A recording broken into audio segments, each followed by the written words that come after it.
রুমানা শিমুল blog থেকে আমি শিমুল চলে এলাম নতুন একটি রেসিপির সঙ্গে। আজকে আপনাদের করে দেখাবো কিভাবে কচুরমুখী দিয়ে চিংড়ি মাছ রান্না করতে হয়। তো চলুন মূল রেসিপিতে। জিরা বাটা, হলুদ, সামান্য ধনে গুঁড়া, সামান্য মরিচ গুঁড়া এবং লবণ সবগুলো আমি একসঙ্গে মাখিয়ে নিচ্ছি। এটা আমি ভাজার প্রিপারেশন নিচ্ছি। আমি এখন সুন্দর মতো মাখিয়ে ভাজবো। দিয়ে দিচ্ছি একটি কড়াই, বিসমিল্লাহ। দিয়ে দেব পরিমাণ মতো তেল, সামান্য তেল, ভাজার জন্য যতটা তেল লাগে অ্যাকচুয়ালি 2 টেবিল চামচের মতন তেল, সয়াবিন তেল, রেগুলার সয়াবিন তেল। এবার সুন্দর করে ঘুরিয়ে তেলটাকে সব জায়গায় লাগিয়ে দেব। লাগিয়ে দিয়ে দিচ্ছি মাছ। দেখতেই পাচ্ছেন মাছগুলো ছেড়ে দিচ্ছি।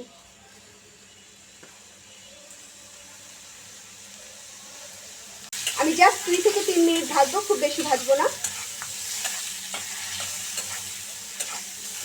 দেখতেই পাচ্ছেন উল্টে পাল্টে ভেজে নিলাম। 2-3 মিনিটের মতো আমি মশলাটাকে ভেজে নেব মাছগুলোকে।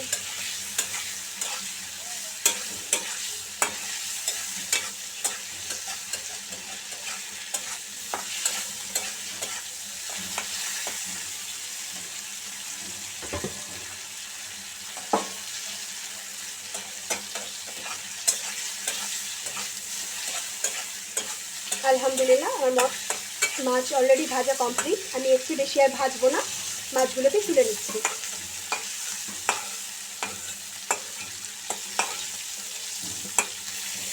এই তেলের মধ্যেই আমি দিয়ে দেব কচুরমুখী।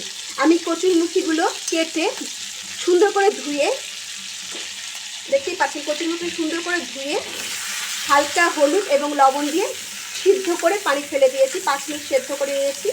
পানি ঝরিয়ে আবার সুন্দর মতন ধুয়ে নিয়েছি, কয়েকবার ধুয়ে একদম পানি ঝরিয়ে নিয়েছি। এবার আমি এই তেলটার মধ্যে কচুরমুখীগুলো ভালো মতো ভেজে নেব।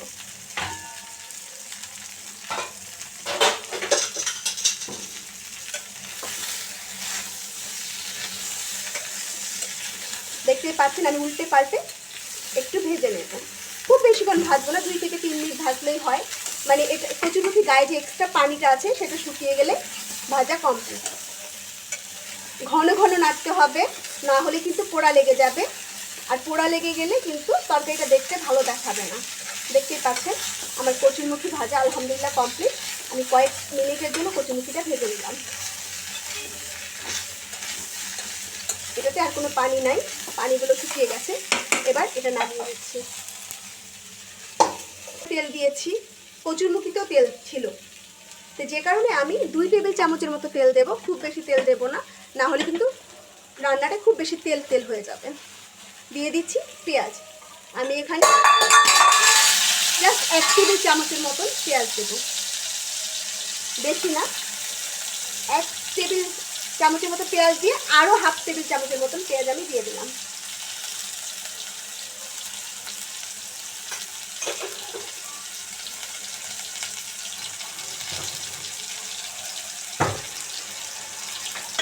এবার এটাকে ভেজে জাল কমিয়ে দিচ্ছি। মৃদু আছে, আমি এগুলোকে ব্রাউন করবো বা বাদামি করে নেব।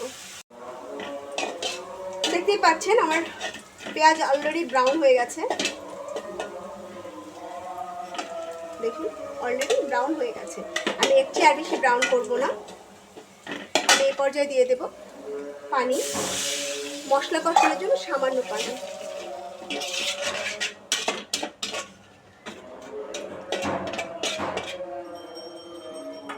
দিয়ে দেব মশলা, গুঁড়া মশলা, হলুদ দেব। যেহেতু আমি কচুরমুখীতে হলুদ দিয়েছি সিদ্ধ করার সময়, তাই আমি জাস্ট 1 চামচ আর সামান্য হলুদ দিয়ে দিলাম।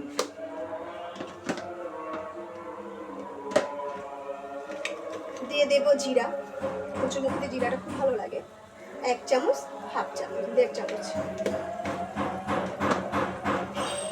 দিয়ে দেব মরিচ দেব আমি 1 চামচ, 1/2 চামচ, 1.5 চামচ।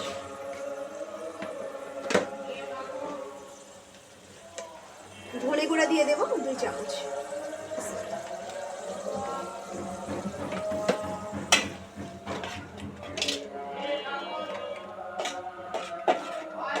আমি এবার তরকারিটা কষিয়ে নেব।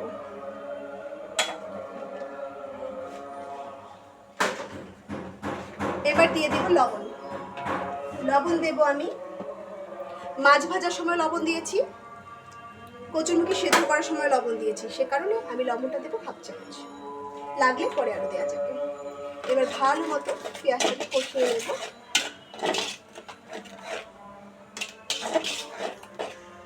ভালো মতন কষিয়ে নিচ্ছি।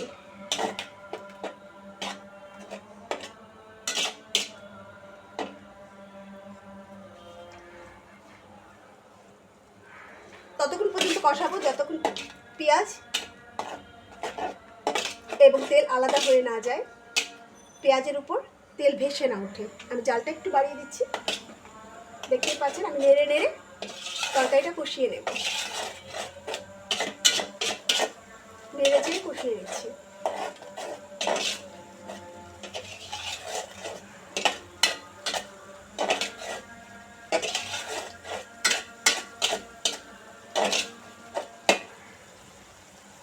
কষিয়ে নিচ্ছি, দেখতেই পাচ্ছেন আমার তেল কিন্তু উপরে ভেসে উঠেছে। আমার অলমোস্ট কষানো শুরু হয়ে গেছে। আমি আর কয়েক সেকেন্ড এভাবে নেড়ে নেড়ে মশলাটাকে কষিয়ে নেব।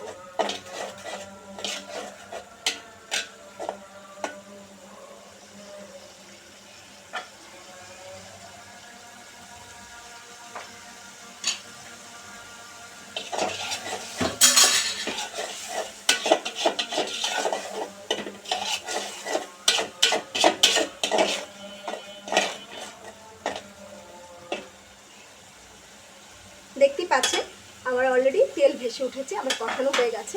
এই পর্যায়ে দিয়ে দেব ভেজে রাখা কচুরমুখী। আমি কচুরমুখীগুলো ছেড়ে দিচ্ছি, তেল সহ আমি কেটে দিয়ে দেব।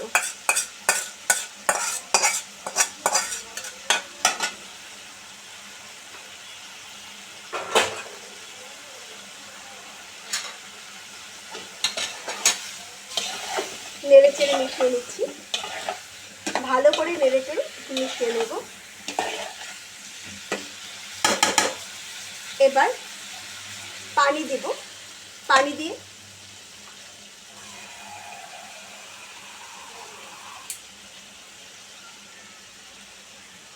প্রায় মেজারমেন্ট কাপের 1 কাপের মতো পানি দিয়ে দিয়েছি।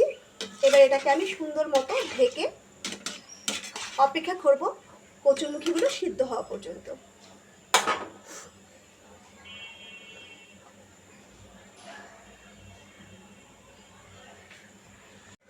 দেখতেই পাচ্ছেন আমি ঢাকনা দিয়ে ঢেকে রেখেছি, অলরেডি ফুটতে শুরু করেছে। আমি এই পর্যায়ে, এখনো কিন্তু কচুরমুখী গলেনি, আমি এই পর্যায়ে দিয়ে দেবো চিংড়ি মাছগুলো। ভেজে রাখা চিংড়ি মাছ দিয়ে দিলাম।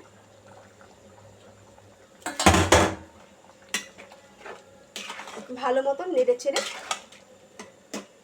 আমি আবার ঢাকা দিয়ে রেখে দেব যতক্ষণ পর্যন্ত কচুরমুখীগুলো গলে না যায়। যতক্ষণ পর্যন্ত কচুরমুখী গলে না যায় ততক্ষণ পর্যন্ত এটা ঢাকনা দিয়ে আমি রেখে দেব।